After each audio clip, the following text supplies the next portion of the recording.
Welcome back to our YouTube channel.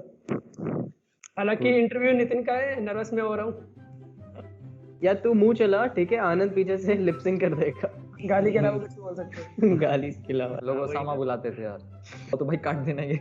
हाँ वो तो काट देंगे, कोई दिक्कत वाली बात नहीं है। मैं कॉलेज में आया, मेरे को ये नहीं पता था कि कंप्यूटर चलाते कैसे हैं। ये जबरदस्ती मुझसे गंदे सवाल पूछवा रहे हैं।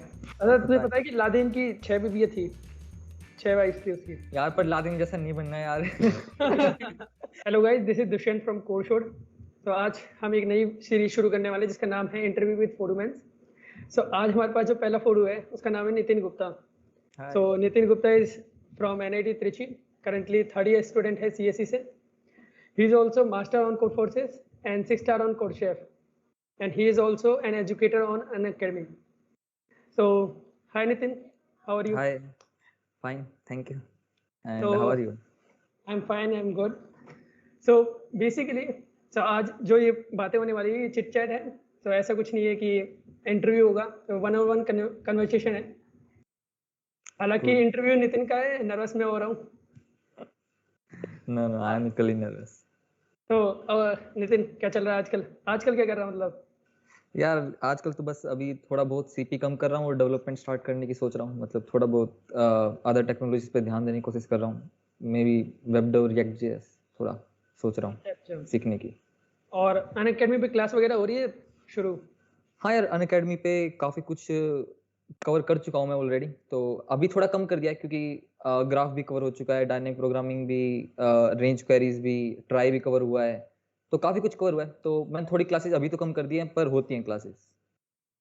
अच्छा। तो मतलब कितना होता है वीक में, कितनी क्लासेस लेते हैं? यार एक्चुअली डिपेंड्स करता है कि कितना, मतलब कौन सा मंथ चल रहा है। जैसे जब मैंने स्टार्ट किया था तो मैंने पहले ही मंथ में मैंने 25 क्लास ली थी, 25 क्लास ली थी पर मंथ। तो फिर उसके अगले महीने फिर 10 हो गई थी, फिर 5 हो गई। पर पिछले मंथ मैंने 13 क्लास ली हैं। तो इस महीने भी सोच रहा हूँ यार कि 10 के आसपास लूंगा, कोशिश करूंगा।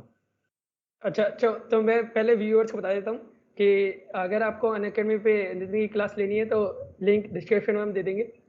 हाँ भाई, ऑल फ्री हैं, जाके देख सकते हो। हाँ, और मैंने भी देख रखी है तो बहुत अच्छा पढ़ाता है। Thank you. तो अब शुरू से शुरू करते हैं कि मतलब जेई के टाइम में शुरू कर देते हैं। उससे पहले तो क्या ही शुरू करें। तो जेई के टाइम में कहाँ प्रिपरेशन करी, कितने साल लगाए, कैसे करी थी? यार एक्चुअली मैं ऐसी जगह से बिलोंग करता हूँ जहाँ पे लोगों को पता नहीं है जेई के बारे में। तो 11th-12th मेरे को नहीं पता था कि प्रिपरेशन कैसे करनी है बेसिकली। तो 11th तो मैंने ऐसे ही निकाल दिया।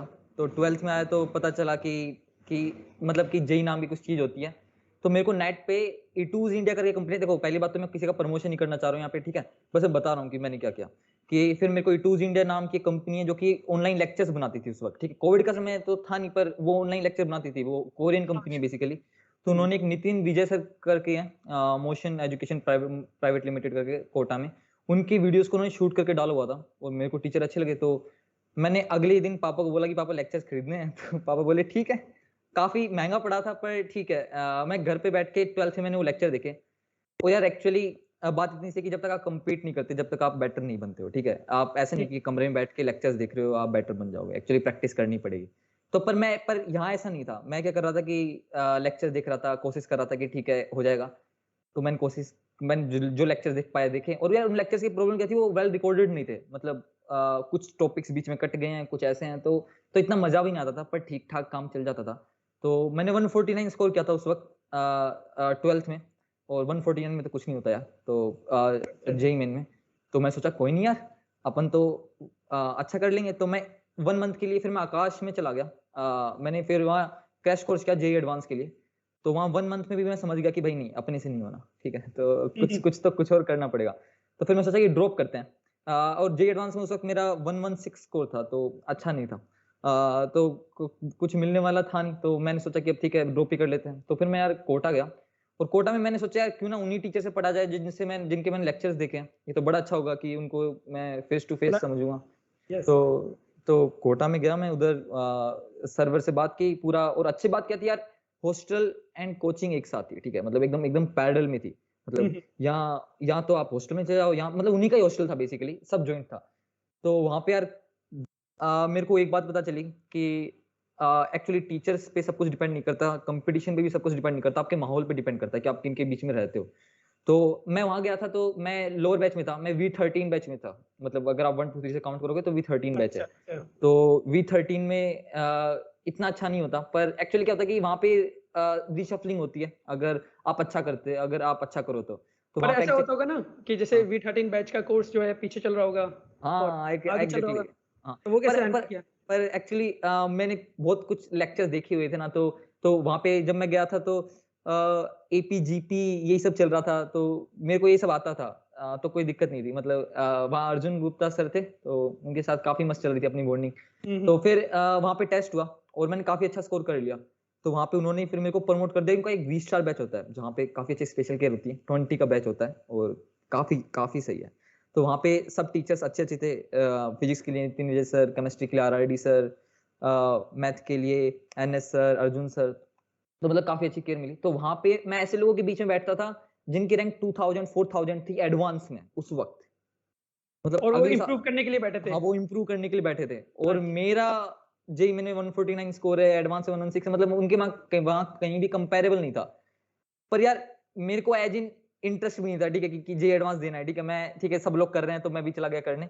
पर एक्चुअली मुझे वहाँ पता मेरे को कंपटीशन पसंद था, एक्चुअली मेरे को कम्पीट करना पसंद था। हाँ यार, कि एटलीस्ट इस बंदे को पीछे छोड़ूंगा। मेरा ये मतलब नहीं था कि मेरे को आईआईटी जेईई निकालना है, मेरे को बस इस बंदे को पीछे छोड़ना है। और वहाँ पे यार बहुत अच्छे-अच्छे लोग थे, तो उनको पीछे छोड़ने के चक्कर में काफ़ी अच्छी प्रिपरेशन हो गई एंड जेईई मेन में काफ़ी अच्छा हुआ, तो 330 से ऊपर स्कोर बना एंड फिजिक्स में काफ़ी अच्छी गई, तो मतलब ओवरऑल जनवरी में जेईई मेन में अच्छा हो चुका था। हुँ, हुँ। तो यार जेईई जनवरी में होने के बाद पता नहीं क्या हुआ, एक्चुअली पता नहीं शायद ओवर कॉन्फिडेंस की वजह से मैंने पढ़ना कम कर दिया कि ठीक है यार अपना तो हो चुका है, तो कोई कोई टेंशन नहीं है। तो जनवरी के बाद जेईई में निकालने के बाद करनी जेईई एडवांस की प्रिपरेशन थी, पर मैं नहीं कर रहा था और एक्चुअल में बीमार भी हो गया। ठीक है, मैंने 1 मंथ तो हॉस्पिटल्स में काटे हैं, कभी जयपुर के, कभी कोटा के, कभी मेरे यहाँ होम टाउन के।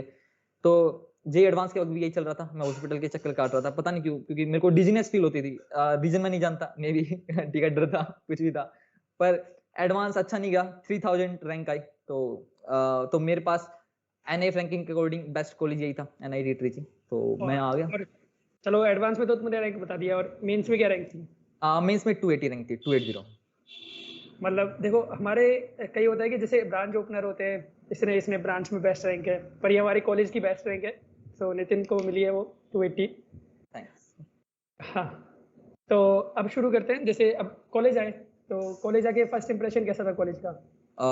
यार कॉलेज का फर्स्ट इंप्रेशन तो ठीक है, मैं तो कोटा में रहा हूँ, तो मेरे को घर से बाहर रहने की आदत है, तो मेरे को ऐसी कोई दिक्कत नहीं हुई, पर दिक्कत थोड़ी बहुत खाने की थी। अपना कॉलेज साउथ में है, तो यार साउथ में तो खाना तो मतलब अलग ही हो जाता है, मतलब आप अलग ही दुनिया में आ चुके हो। तो वहाँ पे मेस में काफी दिक्कत होती थी, कई बार खाना अच्छा नहीं मिल रहा है और कपड़े भी खुद धोने पड़ते हैं, वॉशिंग मशीन तो बाद में आई थी, तो कपड़े भी खुद धोने पड़ रहे हैं, तो काफी कुछ दिक्कत थी। मतलब कोटा जैसी लग्जरी नहीं थी, उधर लग्जरी थी, एसी था रूम में, सिंगल हाँ, था, बाथरूम अटैच था, इधर कुछ नहीं था, तो और इधर और इधर 20 काफी और 20 का बैच भी था, तो उधर केयर भी मिलता था। हाँ, इधर उधर उधर उधर केयर भी मिलता था। मतलब इधर इधर सब कुछ छिन चुका था, ऐसा लग रहा था।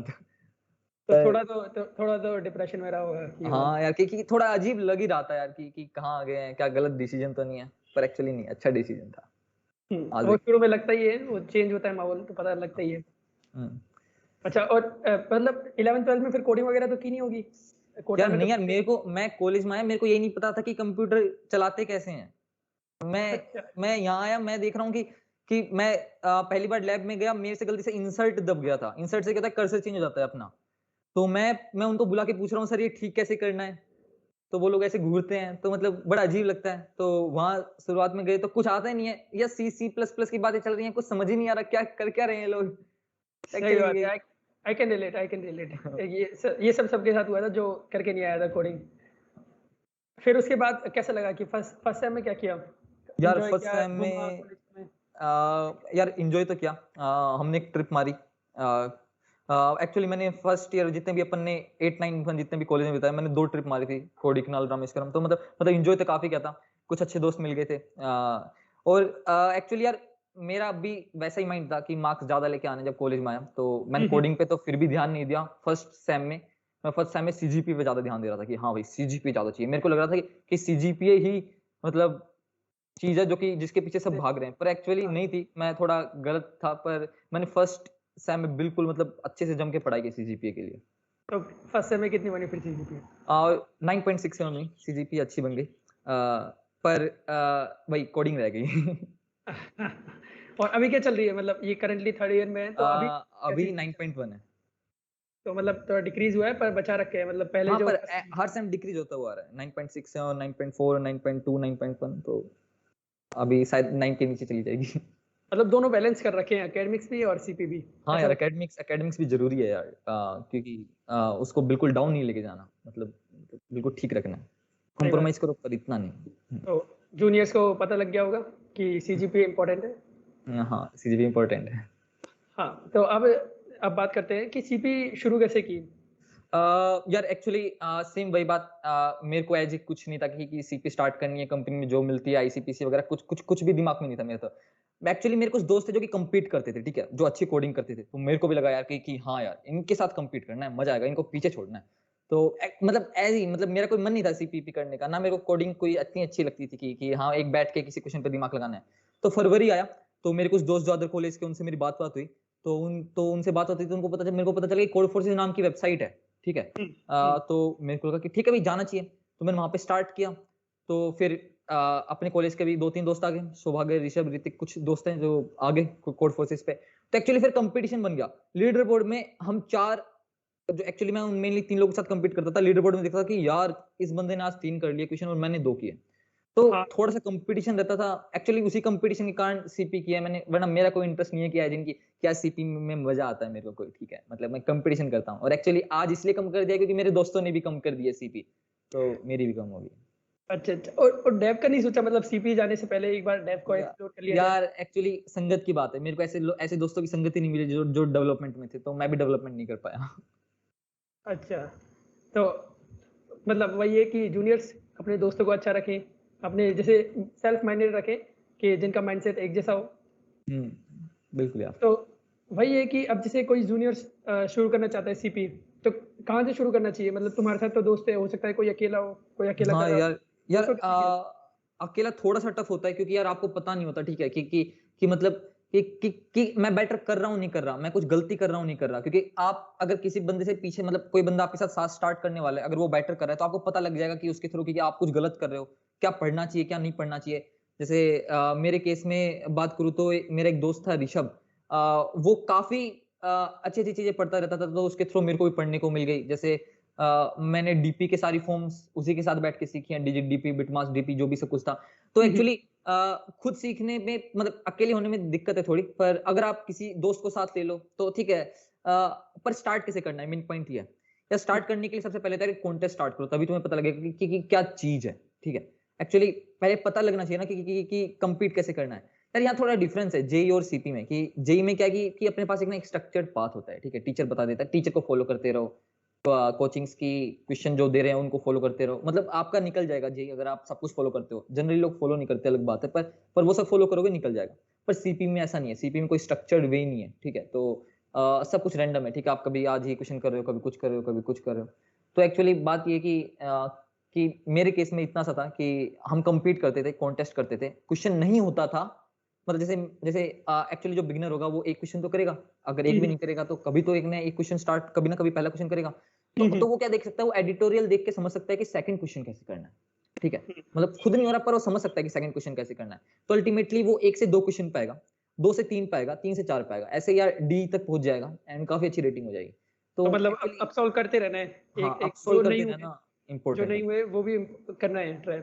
और अगर दोस्त नहीं बन पा रहे तो वर्चुअली ट्राई कर सकते हैं कि आसपास कोई वर्चुअली, जैसे हो सकता है किसी यूट्यूब लाइव चैट में आप देख सकते हैं, या फिर कोर्सेट के कोई सब्सक्राइबर में आप कमेंट लिख सकते हैं, तो उसमें भी मतलब लोग बता देंगे कि पीयर प्रोग्रामिंग करने के लिए इंटरेस्टेड है या नहीं है, तो वहाँ से आप ज्वाइन कर सकते हैं। और बाकी तो अनअकैडमी पे क्लास देख सकते हैं आप नितिन की, वहाँ से ये मोटिवेशन तो मिलता रहेगा। हाँ यार, बिल्कुल। तो अब जैसे रैंकिंग शुरू से इम्प्रूव होने लग गई थी, या फिर जैसे क्या क्या से रैंकिंग का क्या था? यार एक्चुअली मेरे अकॉर्डिंग, ठीक है, जितनी थोड़ी बहुत सीपी मैंने, मतलब जितनी फेयर अमाउंट ऑफ सीपी के उसके अकॉर्डिंग, यार पहले ना आपकी रेटिंग नहीं बढ़ती है, ठीक है। आपको कई कई कुछ टाइम तक ना आपको एकदम कांस्टेंट ग्राफ मिलेगा अपना, उससे थोड़ा सा नीचे, थोड़ा सा ऊपर, थोड़ा सा नीचे, थोड़ा सा ऊपर, कांस्टेंट ग्राफ मिलेगा। पर एक्चुअली जब आप 3 मंथ कर लोगे एटलीस्ट, मतलब ठीक है एटलीस्ट नहीं बोलूंगा, वो डिपेंड करता है पर्सन पे, पर कुछ 2 मंथ में आपकी रेटिंग बढ़ना स्टार्ट होगी, और उस वक्त आप एक रीजन से दूसरे रीजन में जाओगे।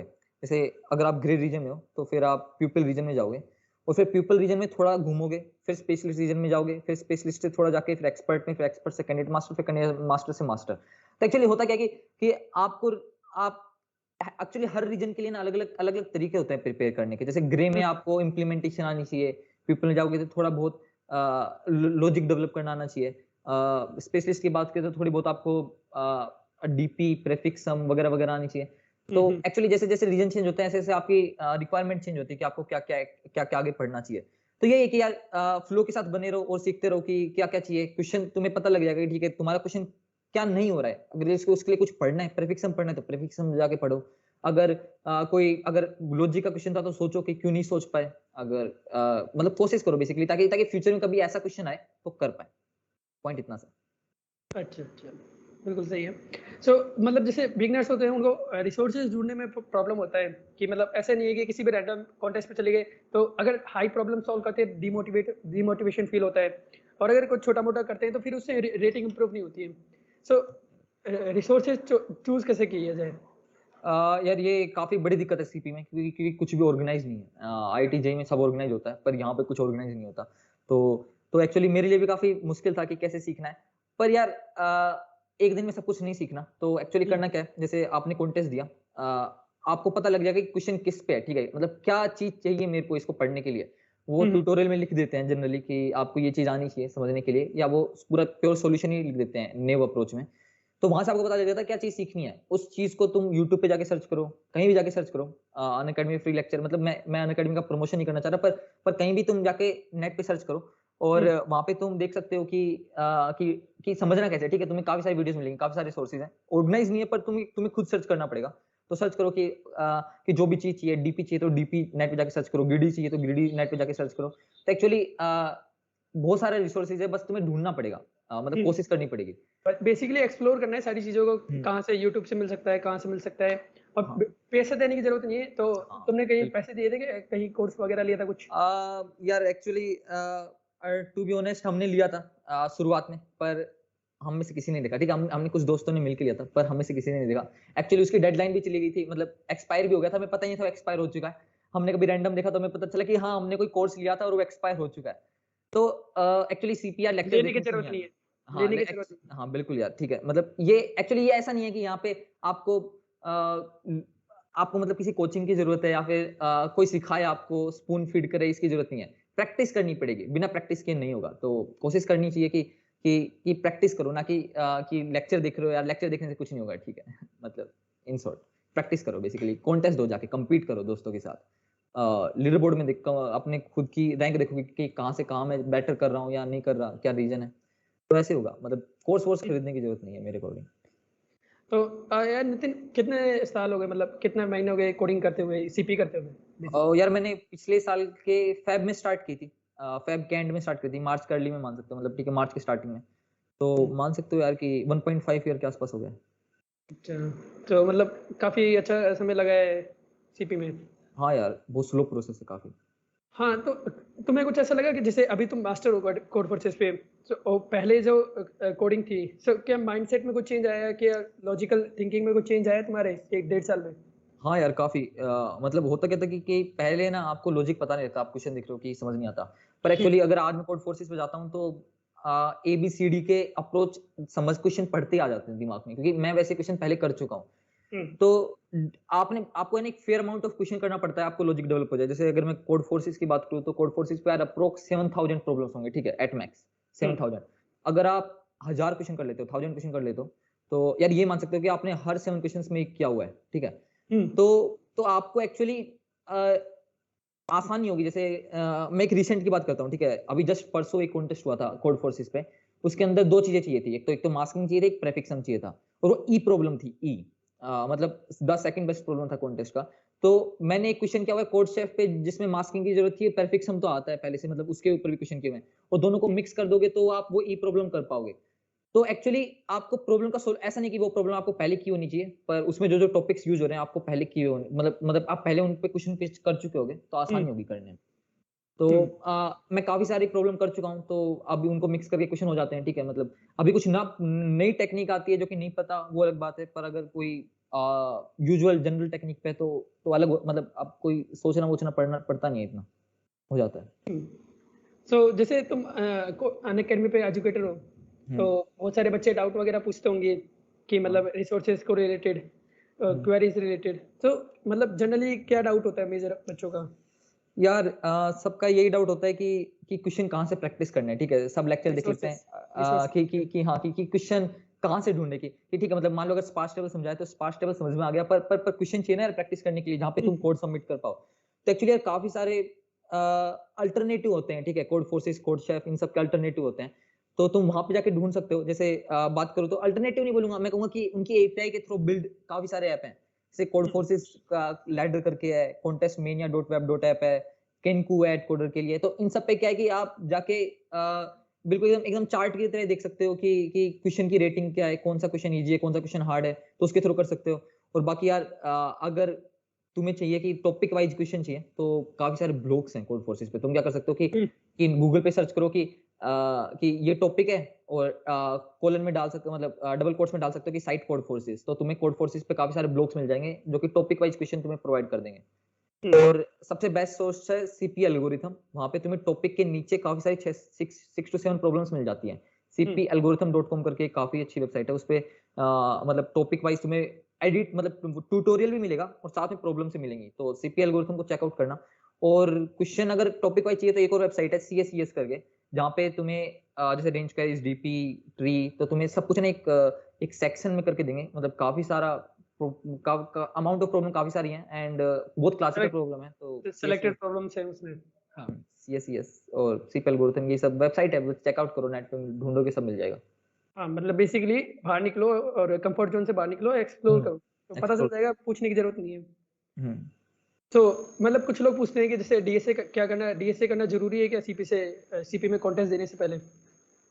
यार तो एक्चुअली बताऊं तो यार देखो, पिछले साल का तो मेरे को नहीं पता, क्योंकि ऑफलाइन ऑनलाइन का तो मतलब पिछले साल का नहीं पता, पर इस साल ऑनलाइन हुआ है सब सिस्टम।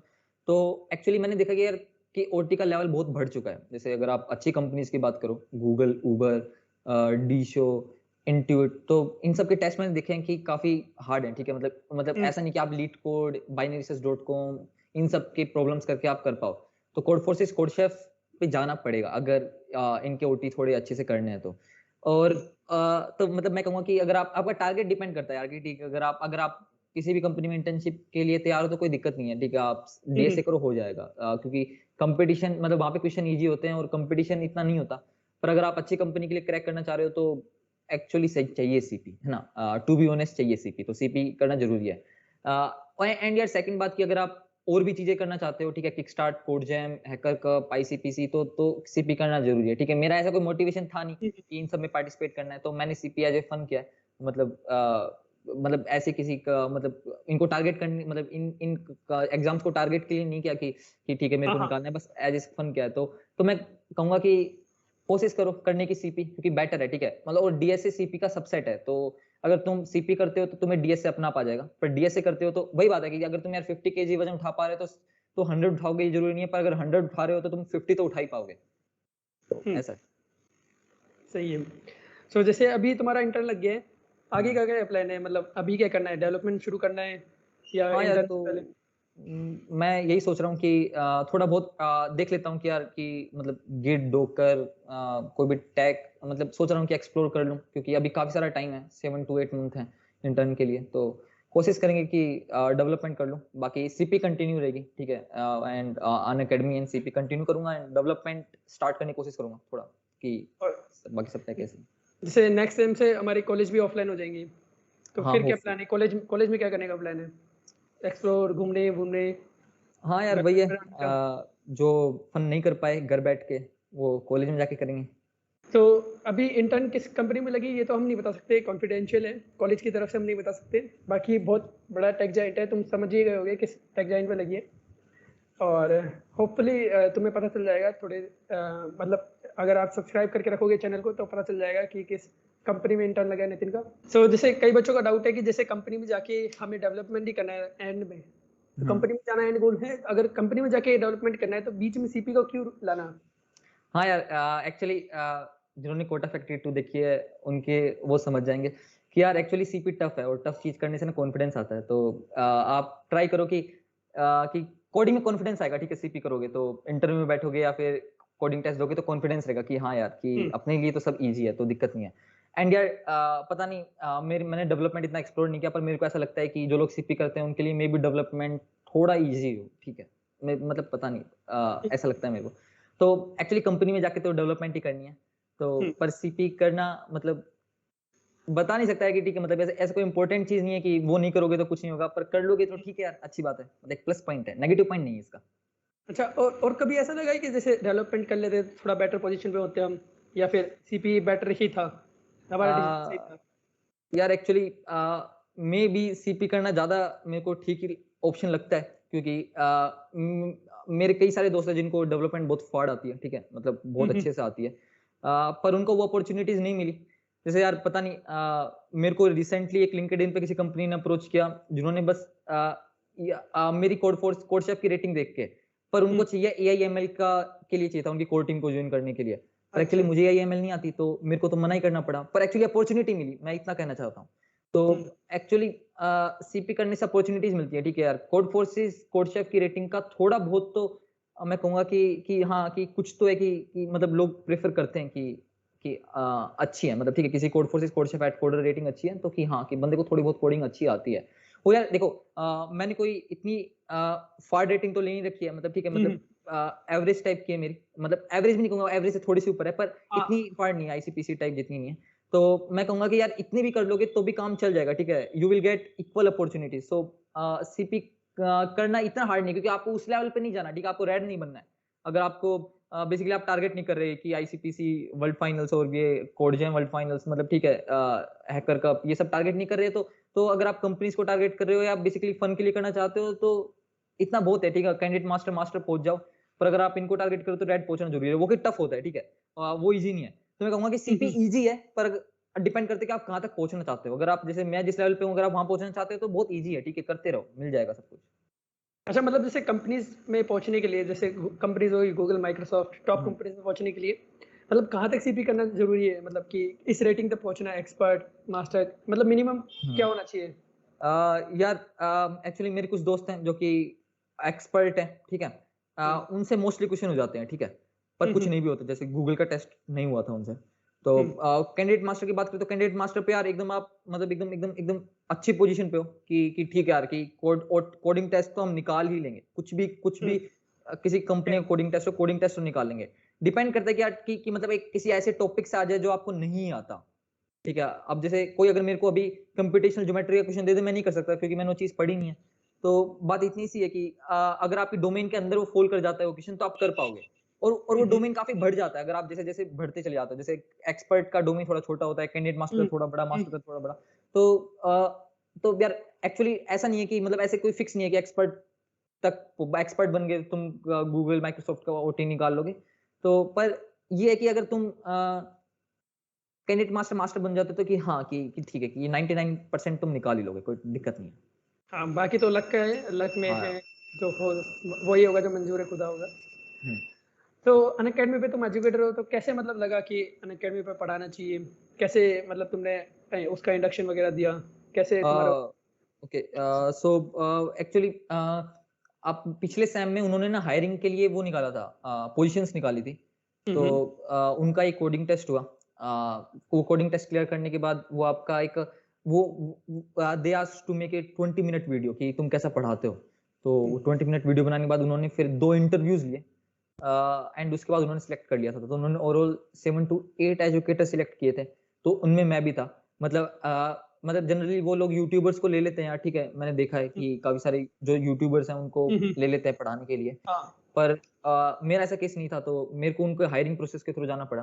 तो उन्होंने हायर किया था, और उसके बाद उन्होंने बस कह दिया कि तुम लोग लेक्चर लो, हम शेड्यूल कर देंगे।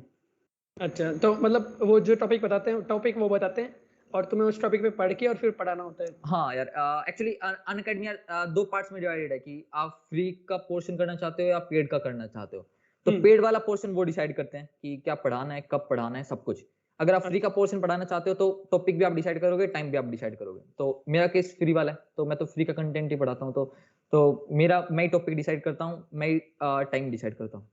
तो फ्री तो बच्चों के लिए, तुम्हें तो सैलरी वगैरह मिलती होगी फ्री में भी? हाँ, मतलब मेरे को तो पे करते हैं, पर कोई भी देख सकता है लेक्चर्स ऐसा। तो सैलरी कितनी मिलती है लगभग, अगर तुम? पता नहीं यार, बताना ठीक है नहीं, पर फेयर अमाउंट है। अच्छा नितिन, हाँ, जैसे जैसे तुम्हारा रेज्यूमे होगा इंटर्न से पहले, इंटर्नशिप जब कंपनीज आ रही होगी, इससे पहले जो रेज्यूमे था, तो रेज्यूमे में कोई प्रोजेक्ट था या नहीं था? यार एक्चुअली मैंने फर्स्ट सेम में ना थोड़ा बहुत वेब डेव एक्सप्लोर किया था, हम्म। कि कैसे सब होता है। तो उसके लिए यार बेस्ट चीज है, ठीक है, मैं उसके लिए तो बेस्ट चीजें बताता हूँ मैं, ठीक है। डेवलपमेंट के लिए तुम यूडेमी पे जाओ, कोई भी कोर्स खरीदो, 500-600 रुपए का आता है, ठीक है। और वहां पे तुम लोग सब कुछ सीख सकते हो, ठीक है, मतलब पूरी वेब डेव सीख सकते हो। तो वहां पे जो वो प्रोजेक्ट कराते हो तुम उनको रिज्यूमे में डाल सकते हो। और अगर अगर ज्यादा ही कुछ ऐसा लगता है कि ज्यादा ही जनरल प्रोजेक्ट है, तो तुम उसको थोड़ा ट्विक भी कर सकते हो। तो डेवलपमेंट के लिए मैंने ये किया था, मैंने यूडेमी का कोर्स लिया, मैंने वहां से सीखा, और मैंने मेरे दोस्त के साथ एक डेली डायरी करके एक हमने प्रोजेक्ट बना लिया था। अच्छा अच्छा। तो मतलब जैसे जूनियर्स को यही रहता है कि डेवलपमेंट लिखेंगे तो रेज्यूमे बड़ा बड़ा दिखेगा, और सीपी में तो एक लाइन आएगी, मास्टर एट कोड फोर्सेस। यार एक्चुअली कुछ कंपनी रिज्यूमे देखती नहीं है, डेवलपमेंट मतलब प्रोजेक्ट सेक्शन देखती नहीं है। अगर आप एक प्रोजेक्ट लिखो, 3 लिखो, चाहे एमएल का लिखो, एआई का लिखो, कुछ भी लिखो, ठीक है। कुछ कंपनीज को आपके प्रोजेक्ट से मतलब नहीं होता, क्योंकि यार अगर आप क्योंकि उस समय ना कंपनीज आपसे पूछ ही नहीं, वो डिमांड ही नहीं करती कि आपको कुछ आना चाहिए एक्चुअली, है ना। तो वो एक्चुअली डिमांड करते कि आपको थोड़ा बहुत एल्गोरिथम डेटा स्ट्रक्चर आना चाहिए, एंड ऊप्स एंड ओएस आना चाहिए।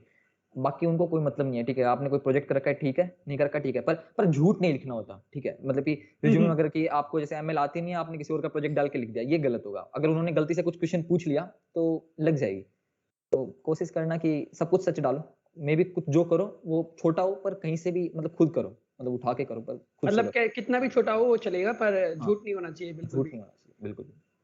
तो आज का सेशन इसी इसी क्वेश्चन के साथ एंड करते हैं। तो कैसा लगा इंटरव्यू, आप वो कमेंट में बताना। अगर वीडियो पसंद आई हो तो लाइक करना, और चैनल को सब्सक्राइब कर देना, और वीडियो को शेयर करो अपने दोस्तों के साथ, ताकि उनका भी बेनिफिट हो, जूनियर्स के साथ, ताकि उनका भी बेनिफिट हो। हम मिलते रहेंगे ऐसी और फूड वुमेन्स के साथ, इंटरव्यू विद फूड वुमेन्स में। इसी के साथ thank you Nitin, bye. Bye bye.